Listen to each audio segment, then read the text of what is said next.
प्राकृतिक खेती के प्रचार प्रसार का कार्य किया और एक समय पे आपको लगा इस मुद्दे को कितना गंभीरता से वो ले रहे हैं, कितनी दूर से हमारे साथ यहाँ आए हैं। छोटा परिचय है इनका कि आपने बीएससी बायोटेक्नोलॉजी में किया है।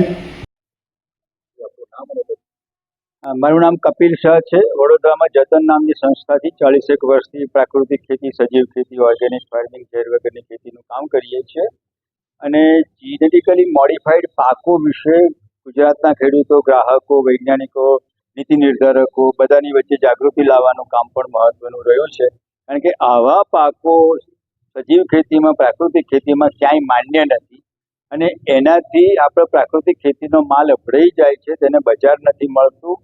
पर्यावरणના ઘણા બધા પ્રશ્નો ઊભા થાય છે, આરોગ્યના ઘણા બધા પ્રશ્નો ઊભા થઈ શકે તેમ છે। દેશનું બીજ સ્વાતંત્ર્ય ખેડૂતોના હાથમાંથી બીજ જતું રહે, કંપનીઓના હાથમાં જતું રહે, દેશનું સાર્વભૌમત્વનો સવાલ છે। બીજ એક મહત્વનો સોર્સ છે અને બીજ હોય તો જ ખેતી આપણા હાથમાં રહે, દેશની ખોરાક વ્યવસ્થા આપણા હાથમાં રહે।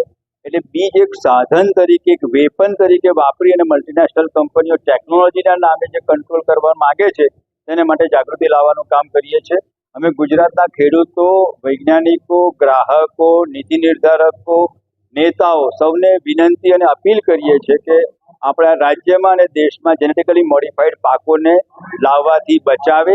અત્યારે સુપ્રીમ કોર્ટનો એક ઓર્ડર આવ્યો છે, આવા પાકો વિશેની પોલિસી બનાવવાની છે।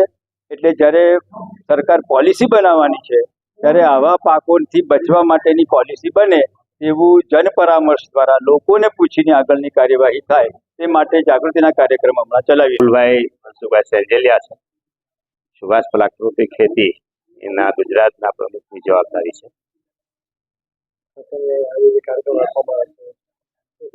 આજે જે જીએમ ફૂડ વિષય ઉપર કાર્યક્રમ રાખ્યો છે એની અંદર ખેડૂતોના જે પાકો છે અને બિયારણ છે એમાં જીએમ ભેળવવાથી જે રોગો આવી રહ્યા છે, જે કેન્સરો આવી રહ્યા છે, ડાયાબિટીસો આવી ગયા છે અને એકદમ ખેડૂતનો જે પાક આજથી અગાઉ પાક હતા એ તો આવું બીજ ત્યારે તો એમાં તો 50 મણ થાય છે।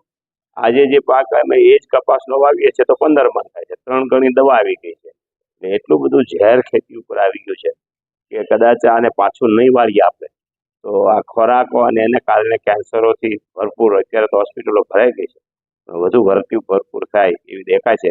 એટલે આનો વિરોધ કરીને કેન્સલ કરવું જોઈએ એ વિષય ઉપર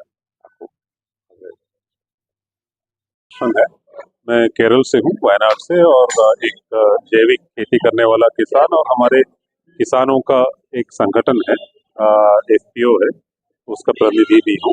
साथ साथ आज पूरे देश में एक आंदोलन चल रहे हैं, पिछले 15 साल से चल रहे हैं, जो जैव परिवर्तित फसलों का, जीएम क्रॉप्स का विरोध में है। क्योंकि ये ऐसे फसलें हैं जो हमारे खेती, हमारे खाना, हमारा पर्यावरण, हमारे स्वास्थ्य और हमारे देश के बीज स्वराज पर एक आफत जैसे आ पड़ी है।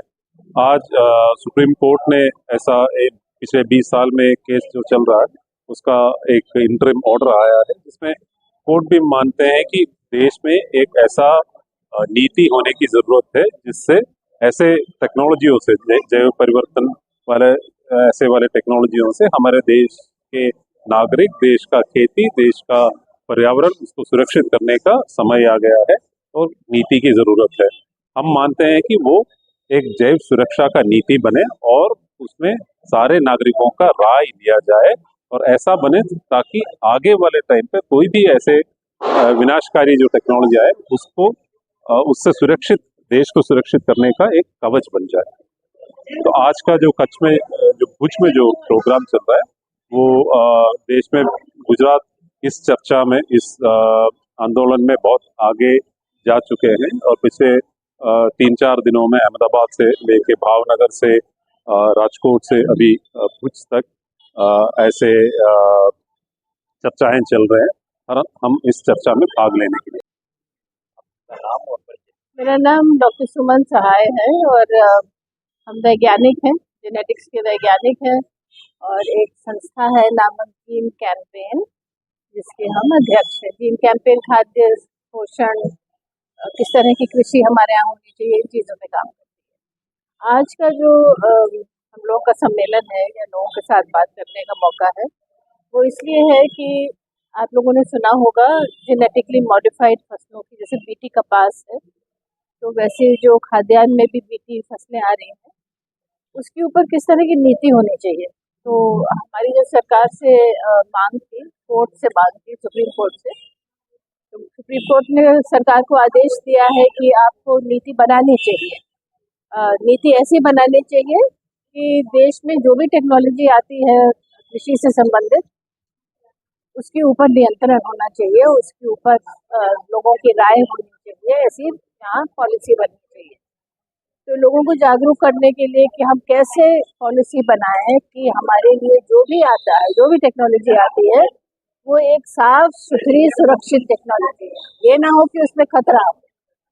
तो इसलिए लोगों के साथ बात करने के लिए हमारे साथी हैं कपिल भाई, उन्होंने काफ़ी कुछ उनके और उनके साथियों के साथ ये आयोजन किया है 4 शहरों में गुजरात में, लोगों में जागरूकता पैदा करने के लिए, ताकि वो जाने कि सरकार को आदेश मिला है कृषि के ऊपर, जीएम क्रॉप्स के ऊपर एक नीति बनाने के लिए, तो उस नीति में क्या क्या होना चाहिए, इस पे चर्चा करने के लिए, ताकि सबकी राय लेके नीति बने। ऐसा आदेश हुआ है सरकार को, इसलिए ये मीटिंग हुई।